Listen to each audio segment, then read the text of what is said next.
다시 오실 때까지 나는 이 길을 가리라. 좁은 문 좁은 길 나의 십자가 지고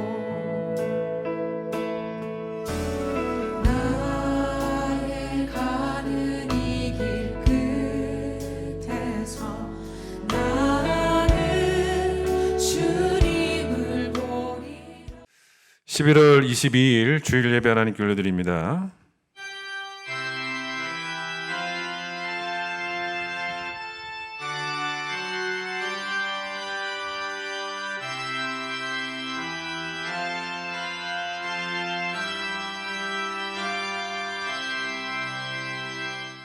오직 여호와는 그 성전에 계시니 온 땅은 그 앞에서 잠잠할지니라. 기쁨으로 여호와를 섬기며 노래하면서 그의 앞에 나아갈지어다.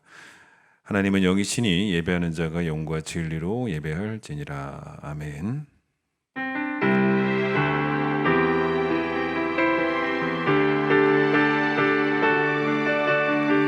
지존하신 주님 이름 앞에 모두 무릎 꿇고 다 경배해.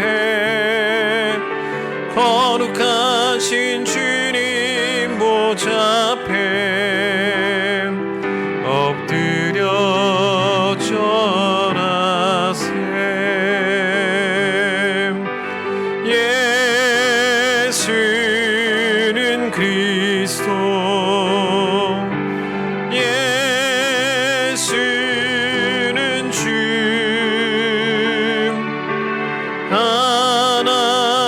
하나님의 영으로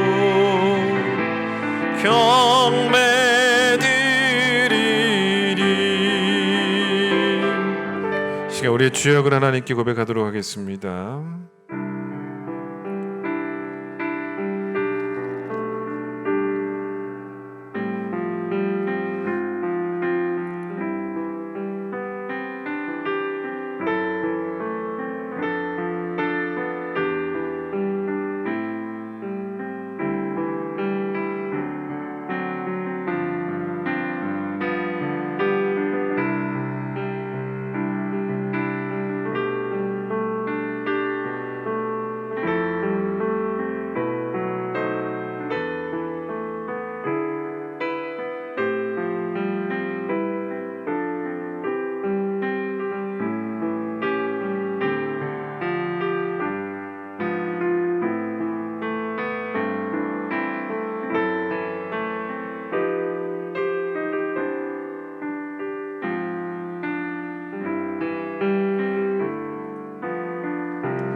여호와는 긍휼이 많으시고 은혜로우시며 노하기를 더디하시고 인자하심이 풍부하시도다. 우리의 죄를 따라 우리를 처벌하지는 아니하시며 우리의 죄악을 따라 우리에게 그대로 갚지는 아니하셨으니 동이 서에서 먼 것 같이 우리의 죄가를 우리에게서 멀리 옮기셨느니라. 아멘. 신앙 고백합니다. 나는 전능하신 아버지 하나님 천지의 창조주를 믿습니다. 나는 그의 유일하신 아들 우리 주 예수 그리스도를 믿습니다. 그는 성령으로 잉태되어 동정녀 마리아에게서 나시고 본디오 빌라도에게 고난을 받아 십자가에 못 박혀 죽으시고 장사된 지 사흘 만에 죽은 자 가운데서 다시 살아나셨으며 하늘에 오르시어 전능하신 아버지 하나님 우편에 앉아 계시다가 거기로부터 살아있는 자와 죽은 자를 심판하러 오십니다. 나는 성령을 믿으며 거룩한 공교회와 성도의 교제와 죄를 용서받는 것과 몸의 부활과 영생을 믿습니다. 아멘. 380장 찬송합니다.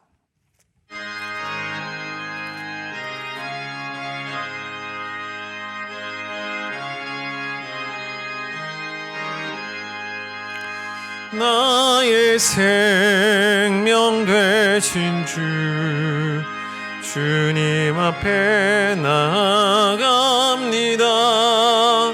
주의 흘린 보혈로 정케 하사 받아주소서. 날마다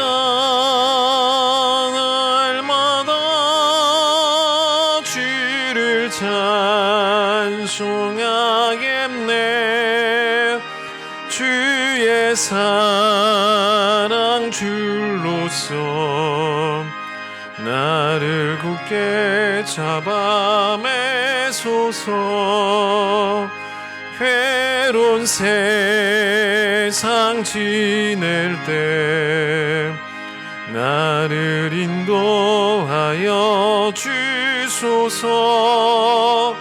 주를 믿고 나가면 나의 길을 잃지 않겠네. 날마다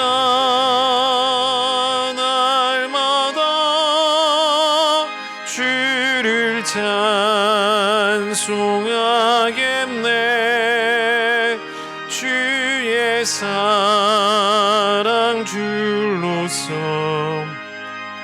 나를 굳게 잡아 매소서. 세상 살아갈 때에 주를 더욱 사랑합니다. 밝고 빛난 천국에 나의 영혼 들어가겠네. 날마다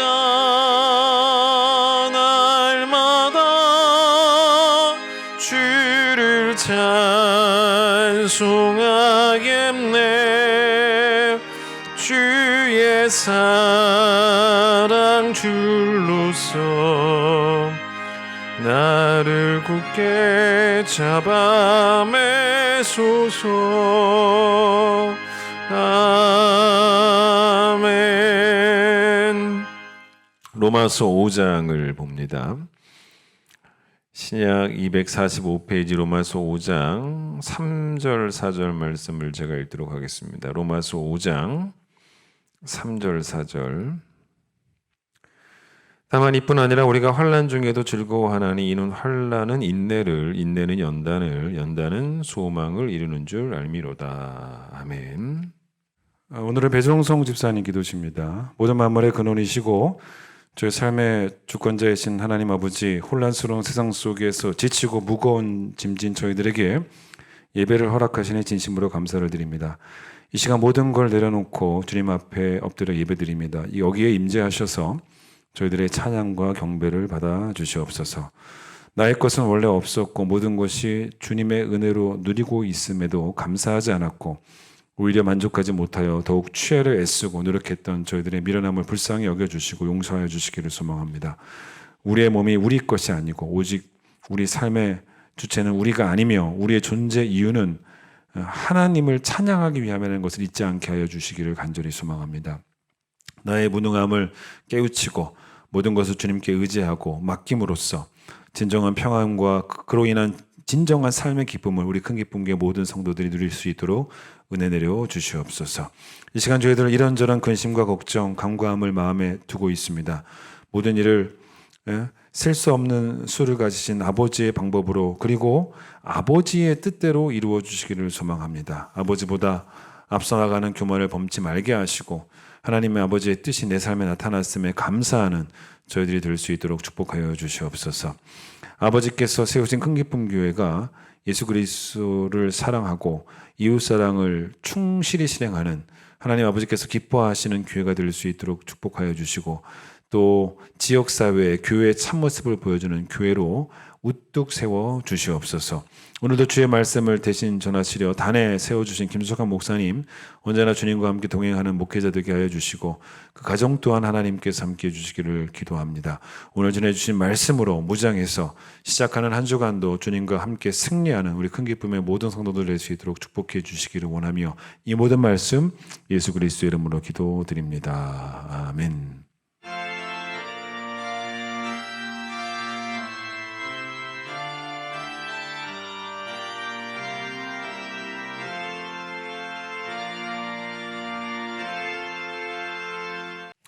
봉헌하겠습니다.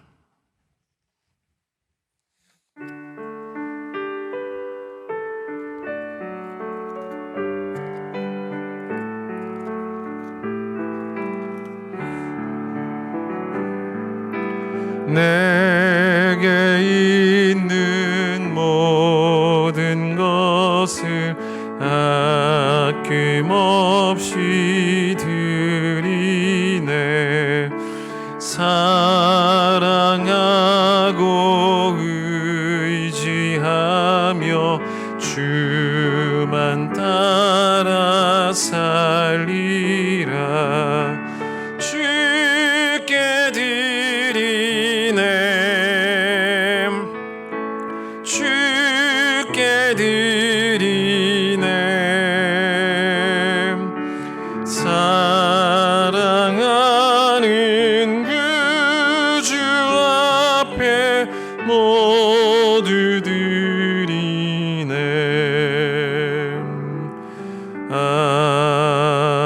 아멘. 하나님, 거룩한 주의 날 허락하심을 감사합니다. 주의 전으로 나와야 하지만 코로나 때문에 또 가정에서 예배드리는 우리 성도들이 있습니다. 그것도 성령께서 임재하시는 거룩한 예배 처소가 될 수 있도록 주님 도와주셔서 선포되어지는 말씀이 옥토에 뿌려지는 또 귀한 말씀, 또 가슴 깊이 새겨지는 말씀이 되게 하여 주시고, 그 말씀을 통해서 날 향한 하나님의 사랑과 또 그 은혜의 깊이와 넓이와 높이와 길이가 얼마나 대단한지를 다시 한번 깨닫는 시간 될 수 있도록 주님 도와주셔서 우리 속사람 가운데 있는 가장 아름다운 것으로, 또 우리의 사랑으로, 또 우리의 감사로 하나님을 영광 돌리는 귀한 예배가 될 수 있도록 주님 축복하여 주시옵소서. 사는 날 동안 함께 하실 하나님을 찬양합니다. 우리가 사는 것도 다 주의 은혜고, 또 우리는 그냥 우리의 능력으로 사는 것이 아니고 다 받아서 사는 자임을 또한 알게 하셔서 받지 아니한 자처럼 자랑하는 자 없게 하여 주시고, 겸손하면 세상이 다 하나님의 은혜임을 보게 되어집니다. 겸손함으로 늘 감사의 삶을 살아가는 귀한 성도들 될 수 있도록 주님 도와주시옵소서. 온라인으로 하나님께 또 예물 드렸습니다. 10의 1을 주의 것으로 잘 구분하여서 내가 쓰지 않고 드린 그 마음 귀하게 보시고, 선교와 구제를 위한 예물과 감사의 제물과 또 주일 헌금 다 받아주시고 하나님 영광 받아주시기를 소망하며 예수님 이름으로 기도드립니다. 아멘. 오늘은 특별한 교회 소식은 없습니다. 코로나 가운데도 여러분 건강 잘 지키시기를 바라겠습니다. 찬양합니다.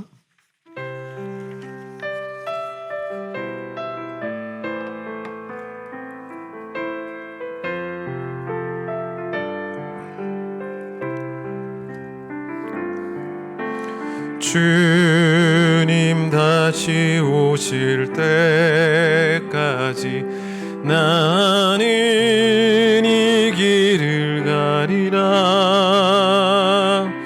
좁은 문 좁은 길 나의 십자가 지고 나의 가는 이 길 끝에서 나는 주님을 보리라. 영광의 내 주님 나를 맞아주시리. 주님 다시 오실 때까지 나는 일어나 달려가리라. 주의 영광 온 땅 덮을 때 나는 일어나 노래하리. 내 사모하는 주님 온 세상 구주시라. 내 사모하는 주님 영광의 왕이시라.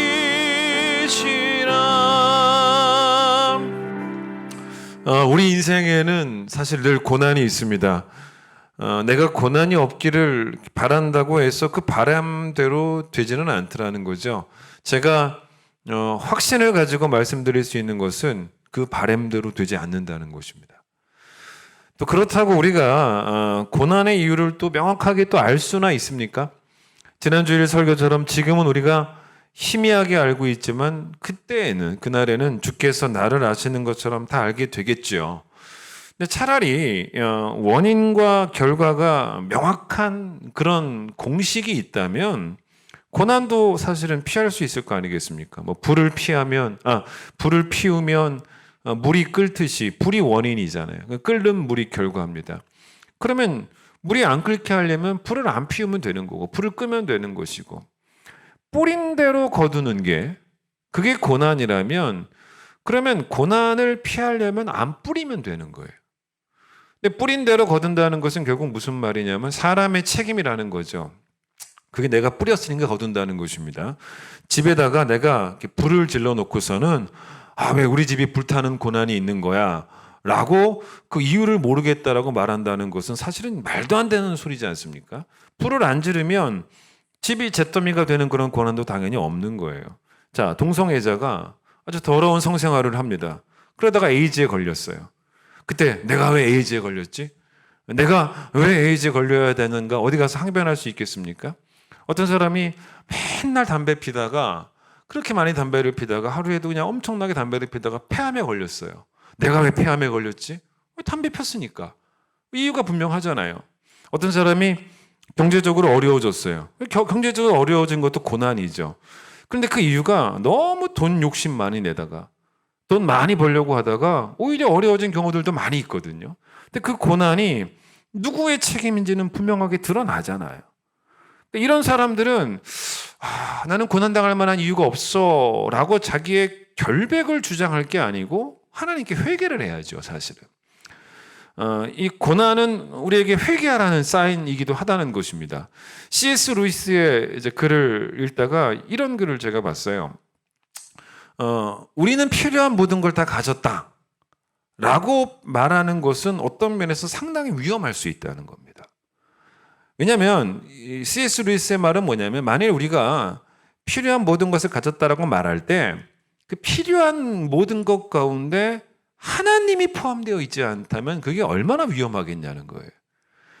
그러니까 결국 뭐냐면 필요한 게 다 있으니까 나는 하나님도 필요 없다라는 식인 거죠. 이걸 C.S. 루이스가 어떻게 예를 들었냐면 우리는 하나님을 그 비행사가 낙하산을 생각하는 정도로 생각을 하고 있지는 않냐는 겁니다. 낙하산은 언제 쓰는 거예요? 낙하산은 항상 쓰는 게 아니고 비행기가 만약에 추락하면 그런 긴급 상황에서 낙하산이 필요한 것 아니겠습니까?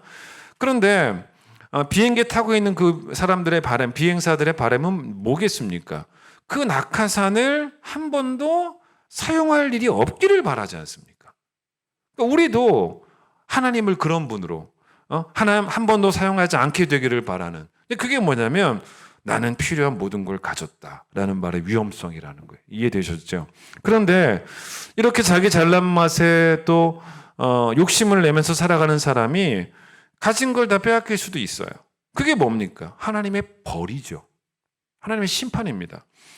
그럼 이런 고난 앞에서 내가 왜 고난을 당하는지 모르겠다라고 말하는 것은 사실은 그냥 그 현실을 인정하고 싶지 않은 것이고 또 남 탓하고 싶은 것이고 뭐 심지어는 또 자기 탓은 없다고 생각하고 하나님까지 탓하는 그런 비겁함일 수 있다는 거죠. 자, 그런데 모든 고난이 다 그렇게 명확한 답이 나오는 게 아니라는 게 또 우리에게 이제 문제인 거죠. 모든 고난을 사람의 책임이고 우리의 죄 때문이라고 말할 수는 또 없다는 겁니다. 지난번에 한번 제가 말씀을 드렸는데 파주 명성교회 우리 교단 또 우리 노회에 속한 그 담임 목사님 김재경 목사님 말씀을 제가 한번 드린 적이 있었는데 목사님 아들이 대학생 아들이 백혈병에 걸렸단 말이에요. 지난주에 전화가 오셨어요 저한테. 최근에 치료를 잘 받았고 그래서 지금 아들도 많이 좋아졌다는 거예요. 그래서 제가 이제 여쭤봤죠. 근데 목사님 이번에 이렇게 치료하면서 돈 많이 드셨죠? 치료비가 얼마나 들으셨어요? 라고 여쭤봤더니 2억이 들었다고 그렇게 말씀하시더라고요. 그래도 많은 분들이 잘 도와주셔서 잘 감당했다. 그렇게 말씀하시더라고요. 자, 목사님이 그 아들에게 너가 왜 백혈병에 걸렸는지 그 원인을 정확하게 아들에게 이해할 수 있을 만큼 설명해 줄 수 있겠어요? 다른 집 아이들은 다 안 걸리는데 유독 너가 걸렸다는 거예요. 네가 백혈병에 걸린 그 이유를 아버지가 어떻게 설명할 수 있어요? 그 원인이 무엇인지. 그래서 그 원인을 아버지가 알아가지고 목사님과 아들이 때늦은 후회를 하면 되겠습니까? 아, 내가 그때 안 그랬으면 백혈병도 안 걸렸을 텐데. 애매하잖아요. 사실 우리가 이건 답을 찾기 어려워요. 태어나면서부터 몸이 불편하게 태어나는 사람들도 있지 않습니까? 성경에서 태어나면서부터 못 걷는 사람의 이야기도 나오지 않습니까? 그게 누구냐면 대표적으로 사도행전 3장에 나오는 성전 미문 앞에 있었던 그 안전뱅이에요. 베드로와 요한이 금과 은 내게 없지만 내게 있는 예수 그리스도의 이름을 너에게 주니까 그 이름의 권세로 일어나 걸어라 라고 말했던 그 사람 있지 않습니까? 근데 그 사람을 성경에 뭐라고 말하냐면 태어나면서부터 못 걸었다는 거예요. 왜요? 이유가 뭐예요? 원인이 뭡니까? 잘 모르겠다는 거죠. 이러다 보니 이 사람이 어쩔 수 없이 평생 구걸을 하며 살았는데 성경에는 어떻게까지 기록되어 있냐면 구걸하려면 또 성전 민문 앞으로 가야 되는데 그것도 본인 스스로 못 하잖아요. 못 걸으니까. 그래서 사람들이 날마다 그 사람을 안고 거기다 데려다 뒀다는 거예요. 얼마나 고난입니까? 근데 왜 이 사람이 이런 고난이 있어야 하냐는 거죠. 글쎄요. 잘 모르겠다는 거예요. 소아마비라는 병이 있잖아요. 말 그대로 소아가 앓는 병입니다. 그 소아가 왜 그런 병을 앓아야 되냐는 거예요. 종합병원에 가면 여러분 어린이 암병동이 있어요. 어린이가 왜 암에 걸려야 되냐는 거예요. 그러니까 이런 고난의 원인을 어떻게 밝혀내겠습니까? 그걸 뿌린 대로 거둔다라는 말은 하나님이 벌하셨다는 것인데 고난의 이유가 지은 죄 때문에 받은 벌일 수도 있지만 근데 또 모든 고난을 또 그렇게 설명할 수는 또 없다는 거죠. 그래서 오늘은 그런 고난을 말하는 게 아닙니다. 욥의 고난도 사실 마찬가지예요. 욥기를 딱 펴자마자 욥은 의로운 사람이다라고 성경이 막 칭찬을 하고 있는데 욥은 다른 어떤 사람보다도 더 심한 고난을 받았다는 것입니다. 그래서 여러분 욥기의 결론이 뭡니까? 욥이 뭘 잘못해서 고난을 받았는가에 대한 답이 나오는 게 아니에요. 성경도 이 부분을 설명을 안 해줘요. 그런데 성경이 아주 분명하게 말하는 건 하나 있어요. 그게 오늘 이야기입니다. 그게 뭐냐면 고난의 이유를 설명해 주지는 않는데 고난이 나를 더 좋은 성도가 되게 하는 재료가 될 수 있다. 재료가 될 수 있다라고 분명히 말합니다. 그게 오늘 본문이에요. 환난은 인내를, 인내는 소망을, 인내는 연단을, 연단은 소망을. 인내, 연단, 소망 다 좋은 단어잖아요. 그런데 우리는 환난이라는 단어는 좋은 단어다라고까지는 생각을 하고 싶지 않다는 거예요. 그런데 어떤 사람이 보세요. 환난 때문에 자살을 해요. 그러면 그 사람에게는 환난은 좋은 단어가 아니었어요. 분명한 거죠. 얼마 전에 여러분 또 안타깝게도 자살을 누가 했지 않습니까? 개그맨 박지선이라는 분이 여러분 아실 거예요. 자살을 했어요. 근데 그것도 그의 어머니와 함께 자살을 했습니다. 근데 어머니의 유서가 발견됐는데 그 유서의 내용이 어떤 것이었냐면 딸이 피부병 때문에 너무 힘들어했다는 거예요. 햇빛 알레르기가 있어서 TV 나올 때도 웬만하면 화장도 안 했다는 거예요. 그런데 그 햇빛 알레르기가 참 심했는데 또 다른 질환이 있어서 다른 질환을 치료하는 과정 가운데 이 피부병이 점점 더 심해져서 딸이 너무 힘들어했다는 거예요. 그래서 고난이죠.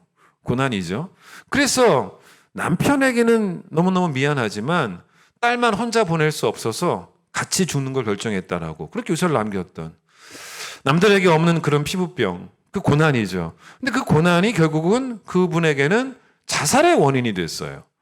그러니까 그런 사람에게는 고난은 결과적으로 봐서는 절대로 좋은 건 아니었다는 거예요. 그런데 그런 사람에게는 고난은 파괴적이잖아요. 근데 고난은 반드시 파괴적인 것만은 아닙니다. 고난은 또 누군가에게는 생산적일 수가 있는 거예요. 그게 바로 믿음이에요. 그게 바로 신앙이에요. 고난이 파괴적이게 된다는 것은 결국은 신앙이 없다는 거예요. 신앙이 있으면 고난은 생산적일 수가 있어요. 오늘 본문은 우리가 이런 거예요. 제 말을 잘 들어보세요. 오늘 본문은 우리가 고난의 원인은 모르지만 고난을 원인으로 삼는 신앙생활을 한번 해보라는 거예요. 다시요. 고난의 원인은 모르지만 고난을 원인으로 삼는. 그래서 고난이 원인이 되어서 고난을 통해서 더 좋은 걸 배우고 더 좋은 걸 얻어가라는 거예요. 다시 한번 들어보세요. 고난의 원인은 알 수 없지만 고난이 원인이 된 좋은 결과들을 얻으라는 거죠. 고난이 여러분 결과가 돼버리면요, 인생은 그냥 비참해요. 그렇게 하지 말고 고난이 결과되지 말고 고난이 더 좋은 결과를 얻는 시작이 되고 출발이 되는 거예요. 그래서 그 결과가 뭐냐면, 고난이 출발이 되어서 얻어지는 결과가 뭐냐면 인내예요. 그 결과가 연단이에요. 그 결과가 소망이에요. 근데 여러분, 이 결과들이 다 좋은 단어죠. 고난이라는 단어가 이렇게 좋은 걸 만들어냈어요. 나쁜 게 없어요. 그러니 고난을 끝이 아닌 오히려 시작으로 바라보는 그런 믿음이 필요한 거죠. 그러니까 고난을 내 인생을 망치는 걸림돌로 바라보기보다는 내 삶을 성숙시키는 디딤돌이 될 수 있도록 해보라는 거예요. 다시 말해서 고난이 여러분과 저를 파괴적으로 병들게 하기보다는 오히려 생산적으로 우리를 치료한다고 볼 수 있다는 겁니다. 치료책으로서의 고난이라는 거죠. 인내, 연단, 소망. 여러분, 이건요, 치료가 된 상태예요. 영원히 건강한 상태입니다. 고난이 오히려 우리를 이렇게 치료도 할 수 있다는 거예요. 이렇게 하면 예를 들어 보겠습니다. 농부가 농사를 지어요. 그래서 밀을 수확합니다. 밑 나달들이 있지 않습니까? 그러면 여러분, 자, 출발이 밀이에요. 출발이 밀인데 이제 밀에서 뭐가 나오냐면 그걸 막 빻아서 밀가루를 만들어냅니다. 근데 이제 밀가루에서 이제 그다음에 뭐가 나오냐면 소면이 나올 수 있잖아요. 소면이. 그리고 그 소면에서 또 뭐가 나옵니까? 우리가 참 좋아하는 잔치국수가 나올 수 있어요.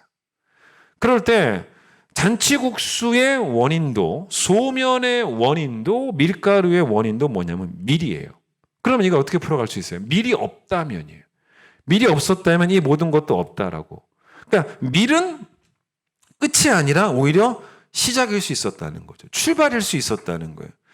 그러니까 여러분이 이렇게 말할 수 있지 않습니까? 고난이 있는 것보다 고난이 없는 게 더 좋은 것 아닙니까? 라고 말할 수도 있습니다. 그런데 또 그럼 제가 이렇게 물어보겠습니다. 그럼 과연 우리가 고난이 없어도 인내의 사람이 될 자신이 있냐는 거예요. 고난이 없어도 연단의 사람이 될 수 있을 자신이 있냐는 거예요. 고난이 없어도 과연 우리가 소망의 사람이 될 만한 자신이 있냐는 거예요. 그러면 인내의 사람, 연단의 사람, 소망의 사람은 어떤 겁니까? 여러분과 제가 마땅히 되어야 되는 사람이에요. 근데 이 모든 것의 재료가 고난이라는 거예요. 고난이 없으면 좋다라고만 말할 것이 아니라, 고난이 있으면 만약에 고난이 있다면 그 고난을 쓸모가 있는 고난이 되게 만들어 버리라는 거예요. 그러니까 이런 거예요. 고난에도 불구하고라는 표현보다 조금 더 정확한 표현은 저는 뭐라고 보냐면 고난을 통해서라는 표현이 더 옳다고 봅니다. 자, 어떤 농부가 막 비가 와요. 비가 오는데 밭에 나갑니다. 그걸 뭐라고 표현할 수 있습니까? 비가 옴에도 불구하고잖아요. 비가 옴에도 불구하고 밭에 나가는 거예요. 그래서 농부가 비가 옴에도 불구하고 밭에 나가서 농사를 지었습니다. 그런데 농부가 일을 하는 입장에서는 비는 일한다는 관점으로 봤을 때는 비는 불필요해요. 비가 오면 일하는데 뭐가 좋습니까? 비 맞으면서 시야도 가리고 제대로 농사를 짓기가 어려우니까, 그러니까 비가 안 오는 게 좋아요. 농사를 짓는다, 그러니까 일한다는 관점에서는. 그게 바로 뭐냐면, 그게 바로 비가 옴에도 불구하고, 그렇죠? 비가 옴에도 불구하고라고 말할 수 있지 않습니까? 그런데 비가 옴에도 불구하고가 아니라 비를 통해서라는 말이 뭡니까? 비가 일하는 농부에게는 필요 없잖아요. 그런데 밭에는 필요합니다. 그러니까 비 덕분에 오히려 농부는 힘들었지만 농작물은 오히려 더 잘 자랄 수가 있어요. 그러니까 오늘 본문은 뭐냐면, 정확히 말하면 고난에도 불구하고라는 말보다는 고난을 통해서라는 의미라고 보시면 좋다는 것입니다. 고난이 아주 세죠. 근데 고난의 깊이만큼 나도 깊어지면, 그러면 이때 고난은 나에게 눈꼴 사나운 불청객일 수만은 없다는 겁니다. 여러분, 불청객이 뭐예요? 불청객이 한자로 보면 불청이 뭡니까? 초청받지 않은 그런 손님이에요. 그러니까 자기 스스로 찾아온 손님이니까 얼마나 이 불청객은 불편하겠습니까? 싫겠습니까? 연인들에게 겨울에 내리는 눈은 반갑죠. 반가운 손님이에요. 낭만이죠. 그런데 군인들에게 눈은 불청객이죠. 제가 몇 주 전에 저희 아내랑 교회 뒷 공원을 이렇게 좀 거닐었는데 단풍이 이 공원 바닥에 이렇게 떨어져 있는데 땅에 떨어져도 너무 이쁜 거예요. 그래서 뭘 느꼈냐면 가을은 나무 위에 있을 때만 아름다운 게 아니고 가을은 땅에 떨어져도 너무나 아름답구나 이런 걸 제가 느꼈어요. 그래서 제가 그때 그 땅을 이렇게 사진을 찍었는데 두 종류의 사진을 찍었는데 그 두 개 다 보면 색이 달라요. 똑같은 그 공원인데도 또 위치마다 좀 색이 다르더라고요. 한번 봐보세요. 이 사진입니다. 너무 이쁘잖아요. 제가 이 사진을 찍어서 어떻게 했냐면 저희 SNS에 올렸어요. 너무 이뻐가지고. 그런데 이제 SNS에 올리니까 어떤 댓글이 달렸는지 아십니까? 제 고등학교 친구 가운데 지금 캐나다에 사는 친구가 하나 있어요. 고등학교 때 좀 많이 친했던 친구였는데 여러분 캐나다가 어떤 나라인 줄 아세요? 캐나다가 여러분 제가 캐나다 국기를 하나 보여드리겠습니다. 캐나다 국기를 보여드리겠습니다. 바로 이 사진이에요. 자, 여러분 이 캐나다 국기죠. 국기 가운데 뭐가 있어요? 단풍이 있어요. 단풍입니다. 그 단풍 많은 나라, 단풍의 나라가 캐나다 아니겠습니까? 캐나다 여러분 뭐가 유명합니까? 메이플 시럽 유명하죠. 메이플 시럽이 뭡니까? 영어로 메이플이 단풍 나무예요. 그러니까 설탕 대신 우리 메이플 시럽 몸에도 좋다고 막 먹고 그렇지 않습니까? 근데 이 메이플 시럽이 뭐냐면 단풍나무 수액이에요. 그 수액을 졸여 가지고 만든 게 메이플 시럽입니다. 이 친구가 제가 이제 올린 글을 사진을 보면서 뭐라고 달았냐면 자기 집 바로 집 앞 그 사진을 같이 올린 거예요. 이 사진이 보세요. 얼마나 지금 이 단풍이 많아요. 자기 집 앞입니다. 그래서 뭐라고 댓글을 썼냐면 이렇게 썼어요. 단풍국다운 우리 집 앞마당. 낭만적일까? 현실은 어깨 빠지게 치워야 해. 이렇게 쓴 거예요. 그러니까 우리는 낭만이지만 그 친구에게는 단풍은 그저 불청객입니다. 자, 고난이 내 인생에 불청객이 되면 안 돼요. 고난은 우리가 환영하지 않아도 오잖아요. 근데 그렇다고 해서 불청객이 되면 안 됩니다. 고난의 깊이를 무서워하기보다는 고난의 깊이가 나를 깊어지게 바라면서 고난의 깊이를 내가 깊어지는 기회로 삼는 것, 그게 바로 결국 신앙이 할 일이에요. 신앙이 없는 사람은 그걸 못해요. 그게 자살도 하는 겁니다. 근데 신앙은 그런 역할을 해줘야 되는 거예요. 여러분, 그렇다고 해서 신앙의 선배들이 그랬습니까? 고난아 어서 와라. 환영한다. 고난이 막 오기를 바라고 그러지는 않았어요. 고난의 시간이 자기 인생에서 가장 행복했던 시간이고 가장 좋았던 시간이고 그렇게까지는 말하지 않습니다.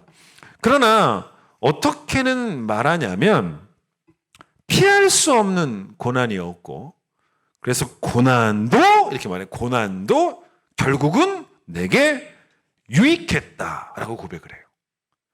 그래서 오늘 본문 보세요. 오늘 본문에 뭐라고 말하냐면 우리가 환난 잘 보세요. 3절에 다만 이뿐 아니라 우리가 환난 중에서도 기뻐한다라고 말합니다. 정확한 표현을 보세요. 우리가 바울이 뭐라 그래요? 환난을 기뻐한다라고 말하지 않습니다. 뭐라고 말하냐면 환난 중에서 환난을 기뻐하는 게 아니에요. 환난 중에도 기뻐한다는 것입니다. 왜냐하면 환난 때문에 얻게 될 결과적인 유익이 있다는 것을 내가 알기 때문에 환난 중에도 기뻐하는 것이지 환난을 기뻐하는 건 아니에요. 고난이 괴롭기는 해요.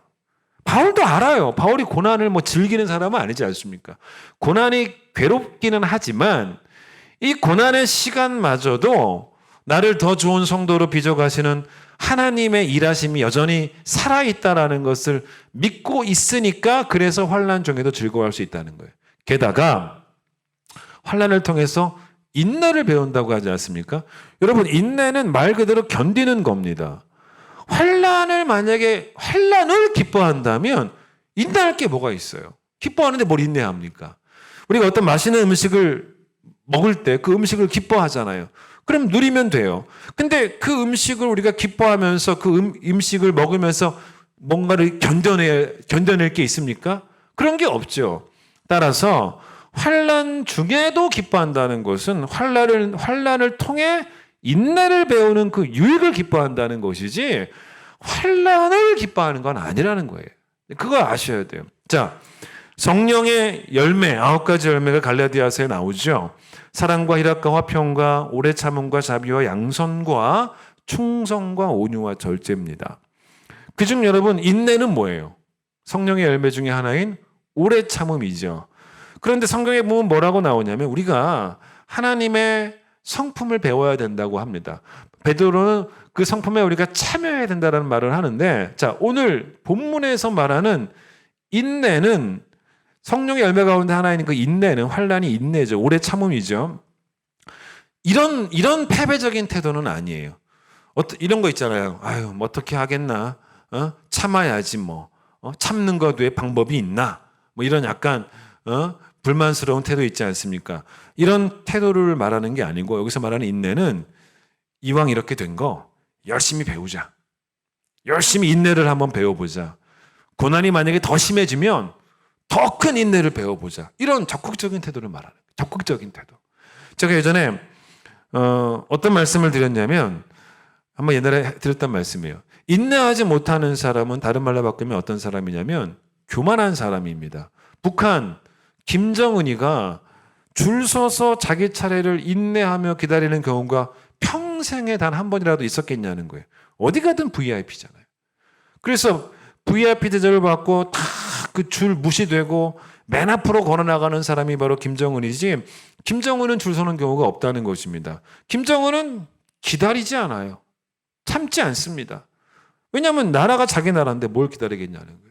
그런데 고난 중에 인내를 우리가 배운다는 말의 의미 중 하나는 또 뭐가 있는 거냐면, 내게는 나를 구원할 힘이 없다라는 것을 인정하는 거예요. 그게 겸손이잖아요. 내가 이 고난을 내가 어떻게 해결하겠냐는 거예요. 그게 인내입니다. 내게 무슨 능력이 있어서 내가 고난을 막겠냐는 거예요. 그런데 고난을 막지도 못하지만 또 내게 무슨 능력이 있어서 고난에 빠진 나를 내가 건져낼 수 있겠냐는 거예요. 할 수 있는 일이 아무것도 없어요. 그러니 할 수 있는 일이 참고 기다리는 것인데, 그렇기 때문에 적극적으로 참고 기다리는 걸 배워보겠다는 거예요. 어차피 아무것도 못하니까 배우겠다는 거예요. 적극적으로 배우겠다는 것입니다. 결국 고난이 어떻게 됩니까? 나를 더 겸손하게 만드는 거죠. 고난이 만약에 나를 너무 비참하게 만든다면요, 그건 가만 생각해 보면 교만한 사람이에요. 내 안에 내가 많은 사람이에요.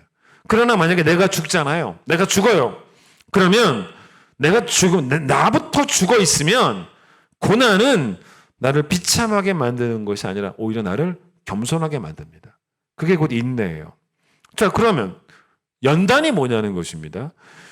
여러분, 이걸 아셔야 돼요. 이 연단에는요, 사실은 인내도 포함되어 있는 거예요.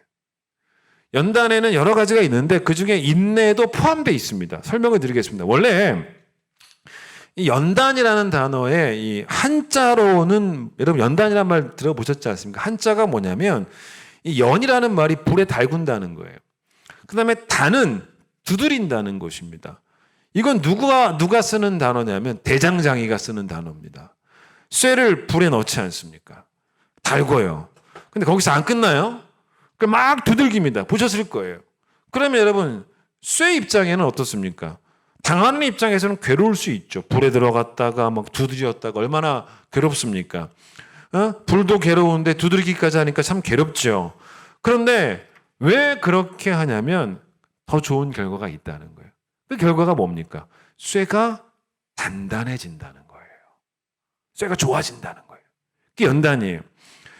대장장이가 쇠를 부러뜨리려고 불에 넣고 쇠를 부러뜨리려고 두드리는 게 아니라 그렇게 보이잖아요. 막 불에 놓고 막 두들기고 패고 막 이러니까 쇠를 부러뜨리려고 하는 거야? 아니야. 오히려 쇠가 단단해지도록 하기 위해서 그렇게 한다는 것입니다. 여러분 결국 이제 그게 바로 연단이죠. 그러니까 여러분 연단의 의미는 뭐냐면 인내도 포함이 되는 거예요. 인내뿐만 아니라 나의 다른 성품들이 다 좋아진다는 것입니다. 그래서 여러분 이 연단을 다른 영어 성경에는 뭐라고 표현하고 있냐면 성품이라고 표현해요. 성품이라고 표현합니다. 그래서 이 연단을 통해서 정말로 다른 모든 성품들, 인내를 포함한 모든 성품들이 더 괜찮은 성품으로 전인격적으로 업그레이드가 된다는 거예요. 그게 연단이에요. 여러분 잘 보십시오. 어떻게 하겠나? 참아야지. 이걸 참는 것 외에는 다른 방법이 없지 않나로 접근하는 것이 아니고, 제가 방금 전에 뭐라고 말씀드렸냐면 참는 것을 배우는 시간으로, 참는 걸 배우는 시간으로, 유익한 시간으로 삼으라고 했는데, 여러분 그렇게 되면 어떻게 되는 것입니까? 점점 고난이 더 심해지면 심해질수록 인내의 맷집이 점점 더 커지는 거라고 말씀드렸지 않습니까? 그래서 결국 연단은 어떤 뜻으로까지 해석이 되냐면 점점 고난이 심해질 수도 있어요. 그러나 연단은 그럴수록 오히려 안정된 성품으로 더 업그레이드가 된다는 거예요. 그래서 이 원어를 보니까 이 연단을 또 어떻게도 풀어놨냐면 다윗처럼 단단한 신앙 성품이라고 표현했더라는 거예요. 그래서 제가 여러분에게 인내를 연단 중에 하나라고 말씀드린 것이, 제가 방금 전에 성령의 9가지 열매를 말했지 않습니까? 그 모든 열매가 사실 다 우리에게 있어야 되는 거예요. 그게 성품들이에요. 근데 여러분 고난으로 막 얻어맞잖아요. 고난으로 막 얻어맞아서 그래서 결과적으로 부서지는 게 아니고, 고난으로 얻어맞아서 결과적으로 이전보다 그 모든 성품들이 더 단단해지는 거예요. 바위 같은 신앙적인 성품으로 변화되는 것, 인내도, 즉 오래 참음도 단단해지고 나머지 모든 열매까지도 더 단단해질 수 있도록 고난이 도와주고 있다는 겁니다. 그게 바로 연단이에요, 여러분. 너무너무 멋진 이야기죠.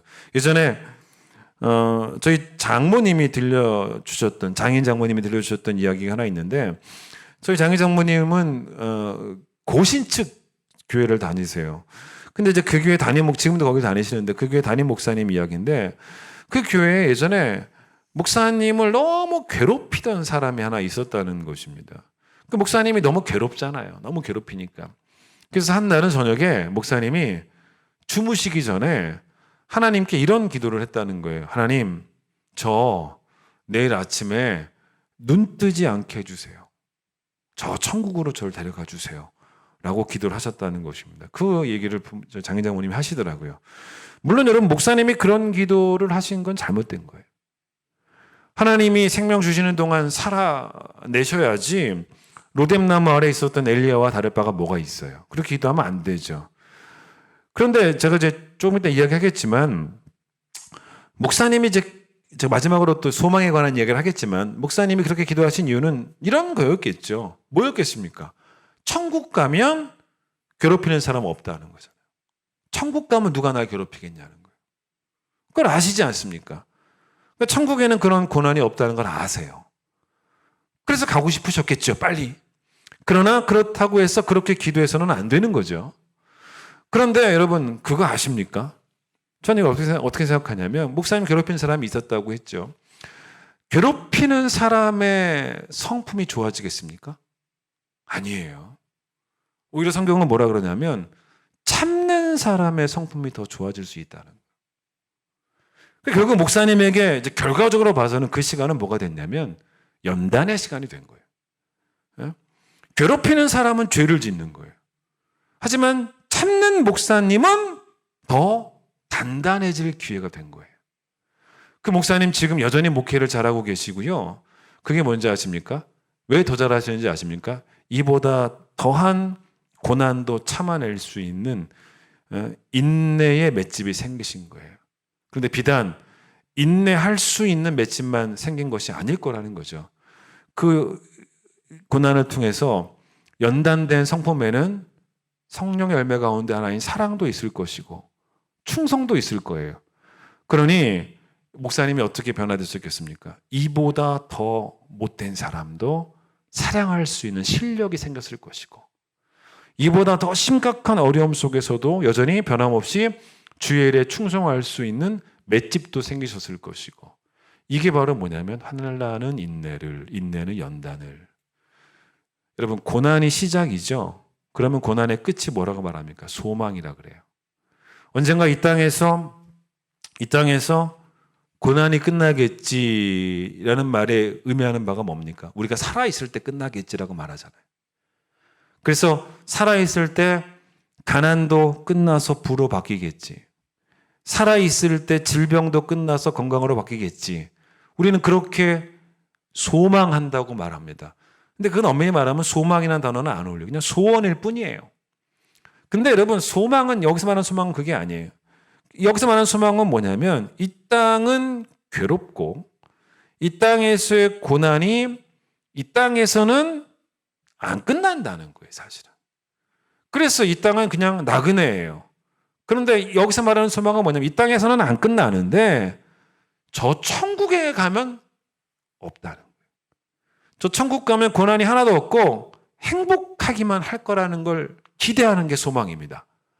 그러니 여러분, 고난이 깊어지면 깊어질수록, 다른 말로 바꾸면 힘들면 힘들수록 오히려 소망은 커지는 거예요. 아셨죠? 잘 생각해 보세요. 점점 고난이 줄면 줄을수록 소망이 커지는 게 아닙니다. 거꾸로예요, 사실은. 힘들면 힘들수록 점점 더 천국 가고 싶은 거예요. 그렇잖아요. 그래서 고난이 깊어지면 깊어질수록 소망도 깊어지면서 점점 우리의 시선이 천국을 향할 수밖에 없는 거예요. 근데 천국에서 시선을 만약에 떼잖아요. 그러면 고난은 나를 짓누르고 내 목을 조이는 너무 비참한 재앙이에요. 그러나 천국을 바라보잖아요. 그러면 현재의 고난을 저 천국과 비교할 수도 있는 여유가 생겨요. 그걸 말하는 거예요.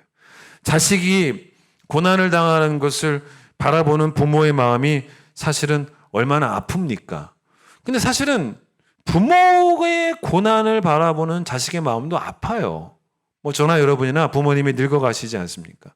근데 저도 그래요. 부모님이 늙어가시는 모습이 여전히 전 낯설어요. 왜냐하면 늘 저를 지켜주셨던 아버지, 늘 저를 지켜주셨던 어머니라고 생각을 했는데, 이제는 자신의 몸 하나 추스리지 못하는 그런 아버지가 되셨고 그런 어머니가 되셔가는 그런 모습들은 사실은 너무너무 낯설고 가슴이 먹먹해지기까지 합니다. 특히 어르신들이 어때요? 병으로 고생을 해요. 근데 우리가 어르신들을 위해 기도할 때, 부모님을 위해서 기도할 때 병이 낫기만을 위해서 기도하는 게 꼭 정답은 아닙니다. 건강을 꼭 잘 지켜내시도록 기도하는 것만이 정답은 아니에요. 오히려 이런 기도가 더 필요해요. 어떤 기도가 더 필요하냐면, 내 부모님의 천국 소망이 더 깊어지도록, 건강을 잃는 한이 있더라도 끝까지 믿음은 잃지 않도록, 믿음을 지키시도록, 건강을 못 지키셔도 믿음은 지키시도록, 그렇게 기도하는 게 훨씬 더 좋다고 봅니다. 그 종편 채널 가운데 채널 A라고 하는 채널이 있는데, 거기에 뭐 보신 분들도 계실 거예요. 이제 만나러 갑니다라고 하는 프로그램이 있는데, 이게 어떤 프로그램이냐면 그 탈북자들이 여럿 남아서 북한에 대한 이야기를 하는 그런 프로그램입니다. 그걸 이렇게 보면 북한의 실상을 정확하게 좀 들어볼 수 있어요. 그런데 최근에 거기에서 이제 어떤 프로그램이, 어떤 얘기가 나왔냐면, 제가 그걸 봤더니 옛날 이야기가 아닙니다. 그러니까 지금 현재 진행형으로 일어나고 있는 그런 이야기입니다. 이 북한의 인권 유린이 너무 심하다는 거죠.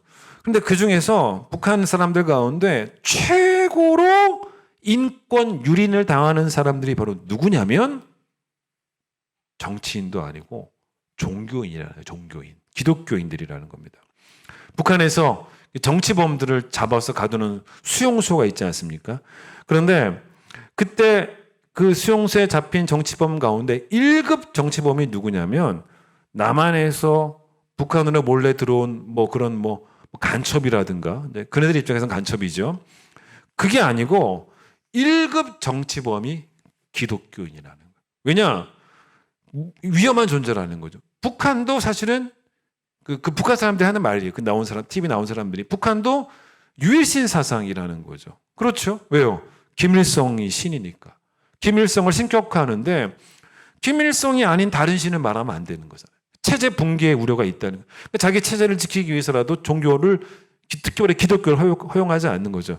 제가 이제 그걸 보다가 어떤 얘기를 들었냐면 그 탈북자들이 이런 말을 하더라고요. 자기들은 평생 살면서 기도라는 단어를 들어본 적이 없다는 거예요. 누구한테 기도한다, 신에게 기도한다 이런 걸 들어본 적이 없잖아요. 그래서 기도라는 단어를 들어본 적이 없기 때문에 한국에 남한에 탈북해서 한국에 들어와서 처음 기도한다라는 말을 들어봐. 이렇게 방송을 보니까 수상소감 얘기할 때 하나님께 감사합니다. 그런 기도한다는 얘기 하는 그런 거 얘기할 때 그런 걸 처음 들어봤다는 거예요. 근데 그 프로그램에 이제 누가 나왔냐면 탈북자를 돕는 그 사역하시는 목사님이 한번 나오셨는데 그분이 이제 북한의 실상을 보여주면서 사진들을 좀 보여주셨습니다. 근데 이제 아까 말씀드린 것처럼 이 북한이 싫어하는 게 남한에서 북으로 들어온 그런 간첩도 아니고 신을 믿는 기독교를 믿는 사람들인데 이런 사람들을 북한에서는 어떻게 이제 취급해 버리냐면 미친 사람 취급하게 만들어 버린다는 거예요. 미신을 믿는 사람들이라고. 미쳤다는 거죠. 그런 사람들이 주머니에 성경 구절 같은 거 넣고 다니지 않습니까? 근데 그걸 뭐라고 말하냐면 이상한 문구를 넣고 다니는 미친 사람. 이런 취급을 한다는 것입니다. 그래서 한 번은 3명을 공개 처형하는데 그 3명이 누구였냐면 그중에 살인자가 하나 있었고 공포 정치죠. 보라는 거예요. 사람들 보는 앞에서 죽인 거죠. 살인자가 한 명 있었고 인신매매범이 한 명 있었고 또 한 명이 기독교인이었다는 거예요. 미신 믿는. 그래서 미신을 퍼뜨렸다는 죄목으로 죽여버렸다는 것입니다. 근데 이제 이 목사님이 사역을 그동안 한 20년간 하셨다고 하더라고요. 그러면서 얼마나 많은 일들을 경험하셨겠습니까? 얼마나 많은 북한 사람들을 만났겠어요. 근데 이 목사님이 그 프로그램에서 사진을 하나 보여주시더라고요. 제가 여러분 그 사진 가져와서 봐보세요. 바로 이 사진이에요. 놀랍죠? 뭐예요? 발이 없어요. 다리를 잃었습니다. 다리가 없어요. 여자분인데. 이분이 다리를 잃은 거예요. 근데 왜 이렇냐? 이제 그 목사님 하시는 말씀이에요. 이분도 수용소에 잡혀갔다는 것입니다. 교화소라는 곳에 간대요. 교화소. 근데 거기 가서 교화소에 가서 고문을 많이 당했다는 건데 고문을 당하면서 다리를 잃었다는 것입니다. 근데 이런 얘기 할 때 여러분 그 북한 사람들, 탈북한 사람들 다 울어요. 왜냐면 자기들은 이걸 진짜 아니까. 진짜 이런 일이 있는 걸 아니까. 근데 이제 그 다리를 왜 잃게 되었냐면 그 교화소에 들어갔을 때 너무 그 다리를 심하게 때리고 너무 차고 그랬다는 거예요. 그렇게 하다 보니까 다리 근육이 찢어졌고 골수염을 앓게 되었는데 점점 다리가 썩어 들어가더라는 거예요. 그런데 왜 이 아줌마가 이분이 왜 이렇게 당했냐? 거기 가서도 기도해가지고. 그게 더 맞은 거예요. 그래서 골수염이 썩어 들어가니까 이제 안 되겠다 싶어가지고 내보낸 겁니다. 내보냈는데 이제 나와가지고 다리를 자른 거죠, 결국은. 그러니까 이제 뭐라고 말하냐면 그 북한 사람들이 그렇게 얘기해요. 거기 탈북자들이. 이분이 자기가 믿는다고 말 안 하면 되는데 믿는다고 말하면 한 대 맞을까 100대 맞는다는 거예요. 교회 갔다는 이야기 안 하고 성경책 봤다는 이야기 안 하면 되는데 그걸 솔직하게 말하면 더 맞는다는 거예요. 이게 엄청 맞았다는 것입니다. 그래서 썩어 들어가다가 자른 거예요. 근데 여러분 이분이요. 목사님에게 이렇게 말씀하셨다는 거예요. 목사님 만나서 목사님 제가 다리는 잃었지만 내 믿음은 지켰습니다. 그렇게 다리는 잃었지만 내가 내 믿음은 지켰습니다. 여러분 이분이 이런 고난을 통해서 신앙을 버렸다면 고난은 이분을 망치는 도구였어요. 그런데 이분은 이 고난으로 인내를 배웠고 하나님의 성품이 더 단단해진 연단의 사람이 되었고 다리를 잃어도까지도 어떻게 했냐는 거예요. 천국 소망이 있잖아요. 다리 가지고 사는 것보다 다리 좀 잃었지만 그래도 믿음 지켜서 천국 가서 그때는 부활의 몸으로 온전한 몸으로 영생하는 것 그게 더 좋다는 거예요. 그래서 이분은 고난 중에도 인내하고 연단하고 소망을 갖고 고난 중에도 즐거워할 수 있는 여러분 모두가 되시기를 간절히 축원드리겠습니다. 찬양하겠습니다.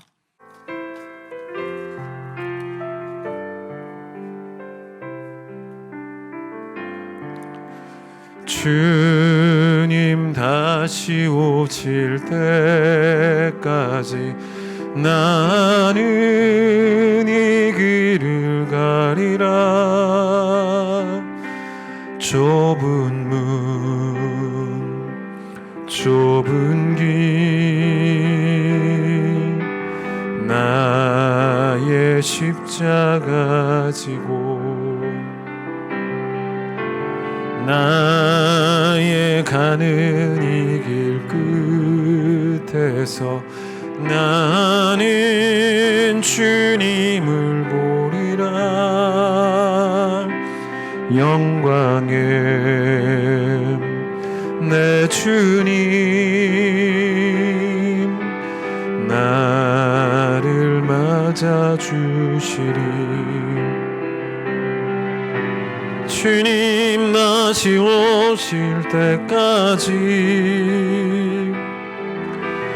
나는 일어나 달려가리라. 주의 영광 온 땅 덮을 때 나는 일어나 노래하리. 내 사모하는 주님 온 세상 구주시라. 내 사모하는 주님 영광의 왕이시라. 주님 다시 오실 때까지 나는 일어나 주님 다시 오실 때까지 나는 일어나 달려가리라. 주의 영광 온 땅 덮을 때 나는 일어나 노래하리. 내 사모하는 주님 온 세상 구주시라. 내 사모하는 주님 영광의 왕이시라. 하나님, 세상 모든 사람에게 다 고난은 있는 것 같습니다. 예수 믿는 사람들에게도 때로는 정말 감당하기 힘든 사방으로 우겨싸임을 당하는 듯한 것 같은 그런 고난들을 경험하게 되어집니다. 하나님, 고난의 원인을 우리가 잘 모릅니다. 알면 원인부터 제거해서 고난이라는 결과를 얻지 않으면 되는데 사실 우린 잘 모릅니다. 뿌린 대로 거두는 그런 고난을 말하는 게 아니고 정말로 이해할 수 없는 욥이 당했던 그런 고난과 같은 고난을 우리가 당하는 경우들도 많이 있다는 것입니다. 하나님, 고난이 누구에게는 파괴적입니다. 고난 때문에 망하는 인생들이 있습니다. 근데 하나님, 신앙이라는 게 뭐겠습니까? 신앙은 고난을 더 좋은 결과를 얻는 재로 삼을 수 있는 능력입니다. 고난이 있을 때 물론 그게 우리가 기다렸던 또 우리가 원했던 손님은 아닐지라도 언뜻 보면 불청객처럼 보일지는 몰라도 고난을 통해서 인내를 배우는 열정이 있고 또 인내뿐만 아니라 모든 성품들이 하나님의 성품을 닮아가는 연단된 사람이 되어져 가고 이 땅에서 사는 동안 고난이 이 땅에서 끝나지는 않습니다. 즉 가난이 결국 부가 되고 또 아픔이 또 건강으로 바뀌는. 근데 우리 죽을 때 다 아파 죽지 누가 건강하게 죽습니까? 근데 우리가 바라보는 소망은 이 땅에서의 소망이 아니고 저 천국에는 아무런 고난도 없다라는 것입니다. 하나님, 그 고난을 그 소망을 품고 천국을 바라보는 시선을 놓치지 않는 성도들이 될 수 있도록 주님께서 역사하여 주셔서 사는 날 동안 더욱더 단단해지고 더욱더 깊어지고 더욱더 넓어지는 성도로 변화되어지는, 그래서 결국 우리도 고난도 우리에게 유익했다라고 고백하며 고난 중에 즐거워할 수 있는 그런 성도들이, 우리 큰 기쁨의 성도들 될 수 있도록 축복하여 주시옵소서. 이전에 예수님 놀라우신 은혜와 하나님의 사랑과 성령님의 역사하심과 함께하심과 교통하심이 오늘 온라인을 통해 예배드리는 우리 귀한 성도들 위해, 또 자녀들 위해, 특별히 시험이 얼마 남지 않은 우리 고3 수험생들 위해 함께하여 주시기를 간절히 축원하옵나이다. 아멘.